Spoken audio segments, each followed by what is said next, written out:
നമുക്ക് ദൃശ്യയിലേക്കാണ് പോകേണ്ടത്.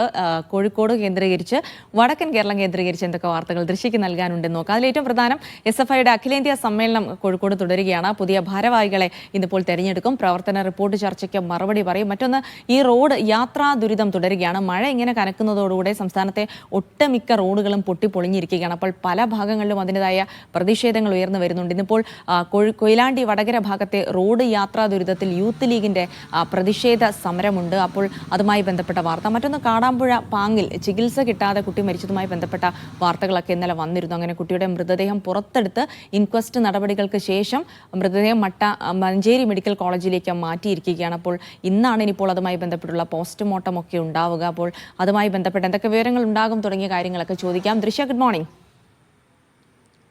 Good morning Jilsy.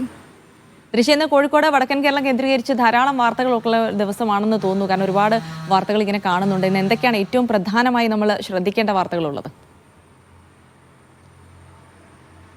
Jilsy, സാധാരണ ദിവസത്തെ അപേക്ഷിച്ച് ഇന്ന് വാർത്തകൾ കുറച്ച് കൂടുതൽ തന്നെയാണ്. പ്രധാനമായും SFI അഖിലേന്ത്യാ സമ്മേളനവുമായി ബന്ധപ്പെട്ട് തന്നെയാണ്. 4 ദിവസത്തെ അഖിലേന്ത്യാ സമ്മേളനം കോഴിക്കോട് പുരോഗമിക്കുകയാണ്. നാളെയാണ് അതിൻ്റെ സമാപന സമ്മേളനം ഉണ്ടാകുക. മുഖ്യമന്ത്രി പിണറായി വിജയനാണ് സമാപന സമ്മേളനം ഉദ്ഘാടനം ചെയ്യുക. അതുമായി ബന്ധപ്പെട്ട് ഇന്ന് SFIയുടെ പുതിയ ഭാരവാഹികളെ ഇന്ന് തിരഞ്ഞെടുക്കും. കഴിഞ്ഞ ദിവസത്തെ പൊതുസമ്മേളനത്തിൽ ചർച്ചയ്ക്കുണ്ടായിരുന്ന വിഷയങ്ങളിൽ ഇന്ന് മറുപടി പറയും. ഇത്രയൊക്കെ കാര്യങ്ങളാണ് ഇന്ന് SFI അഖിലേന്ത്യാ സമ്മേളനവുമായി ബന്ധപ്പെട്ട് നടക്കുക. എന്തായാലും 4 ദിവസത്തെ SFI അഖിലേന്ത്യാ സമ്മേളനം നാളെ ആയിരിക്കും പുരോഗമിക്കുക. ഇന്ന് പ്രതിനിധി സമ്മേളനം അവസാനിക്കും. ശേഷം നാളെ ആയിരിക്കും സമാപന സമ്മേളനം ഉണ്ടാവുക.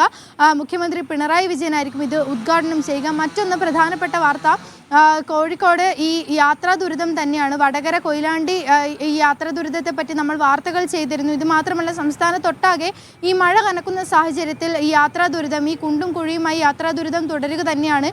ഇതിൻ്റെ കൂടെ തന്നെ ബ്ലോക്കും കാര്യങ്ങളും ഒക്കെ വരുമ്പോൾ വൈകുന്നേരം ആകുമ്പോഴേക്കും വലിയ ബ്ലോക്കാണ് ഈ കൊയിലാണ്ടി വടകര പാതയിൽ അനുഭവപ്പെടുന്നത്. അത് നമ്മൾ വാർത്തയാക്കിയതുമാണ്. ഇതുമായി ബന്ധപ്പെട്ട് ഇന്ന് യൂത്ത് ലീഗിൻ്റെ സമരം നടക്കുന്നുണ്ട്. നന്ദി പാലത്തിൽ വെച്ചായിരിക്കും യൂത്ത് ലീഗിൻ്റെ പ്രതിഷേധ സമരം നടക്കുക. രാവിലെ 9 മണിയോടെ തന്നെ ഈ സ്ഥലത്ത് വെച്ച് പ്രതിഷേധ സമരം നടക്കും. മറ്റൊന്ന്, ഈ മലപ്പുറത്തേക്ക് പോവുകയാണെങ്കിൽ അവിടെ ഒരു കുട്ടിയുടെ കാടാമ്പുഴ പാങ്ങിൽ ചികിത്സ ലഭിക്കാതെ മരിച്ചു എന്നൊരു കുട്ടിയുടെ 1.5 വയസ്സുകാരൻ മരിച്ചു എന്നൊരു പരാതി ഉയർന്നിരുന്നു. അതുമായി ബന്ധപ്പെട്ട് കുട്ടിയുടെ മൃതദേഹം ഇന്നലെ തന്നെ പുറത്തെടുത്തിരുന്നു. അത് മഞ്ചേരി മെഡിക്കൽ കോളേജിലേക്കാണ് മാറ്റിയത്. കുട്ടിയുടെ പോസ്റ്റ്മോർട്ടം നടപടികൾ ഇന്നുണ്ടാകും. അതിനുശേഷമായിരിക്കും ചികിത്സ കിട്ടാതെ തന്നെയാണോ മരിച്ചത് എന്നുള്ള കാര്യങ്ങളൊക്കെ നമുക്ക് അറിയാൻ സാധിക്കുക. കുട്ടിയുടെ അച്ഛനും അമ്മയും അശാസ്ത്രീയമായി ചികിത്സിച്ചു എന്നുള്ള രീതിയിലൊക്കെ ഈ പരാതികൾ ഉയർന്നു വന്നിരുന്നു. കുട്ടിക്ക് മഞ്ഞപ്പിത്തം ഉണ്ടായിരുന്നു, അതിന് കൃത്യമായ ചികിത്സ നൽകിയില്ല എന്നുള്ള രീതിയിലുള്ള പരാതികളൊക്കെ ഉയർന്നു വന്നിരുന്നു. അതൊക്കെ ആരോഗ്യവകുപ്പ് അന്വേഷിക്കുന്നുണ്ട്. ഇന്നെന്തായാലും പോസ്റ്റ്മോർട്ടം നടക്കും. അതിനുശേഷം പോസ്റ്റ്മോർട്ടത്തിന് ശേഷമായിരിക്കും നമുക്ക് കൃത്യമായി എന്താണ് സംഭവിച്ചത്, കുട്ടി പാല് കുടിക്കുന്നതിനിടയിൽ കുഴഞ്ഞു വീണ് മരിച്ചു എന്നുള്ളതൊക്കെയാണ് കുട്ടിയുടെ മാതാപിതാക്കൾ പറയുന്നത്. ഇതാണോ സത്യം, അല്ലെങ്കിൽ കുട്ടി ചികിത്സ കിട്ടാതെ മരിച്ചത് തന്നെയാണോ എന്നുള്ള കാര്യങ്ങളൊക്കെ നമുക്ക് പോസ്റ്റ്മോർട്ടത്തിന് ശേഷമായിരിക്കും നമുക്ക് സ്ഥിരീകരിക്കാൻ സാധിക്കുക. എന്തായാലും കുട്ടിയുടെ മൃതദേഹം പുറത്തെടുത്തിട്ടുണ്ട്. ഇന്ന് മഞ്ചേരി മെഡിക്കൽ കോളേജിൽ വെച്ച് പോസ്റ്റ്മോർട്ടം നടപടികളൊക്കെ ഉണ്ടാകും. അതിനുശേഷമായിരിക്കും മറ്റ് നടപടികളിലേക്കൊക്കെ തന്നെ പോവുക.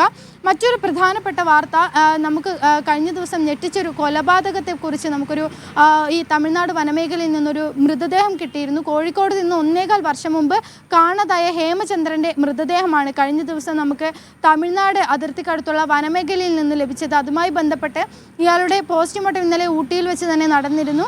ഇതിനുശേഷം ഇന്ന് പുലർച്ചെയോടെ തന്നെ കോഴിക്കോട് മെഡിക്കൽ കോളേജിലേക്ക് മൃതദേഹം എത്തിച്ചിട്ടുണ്ട്.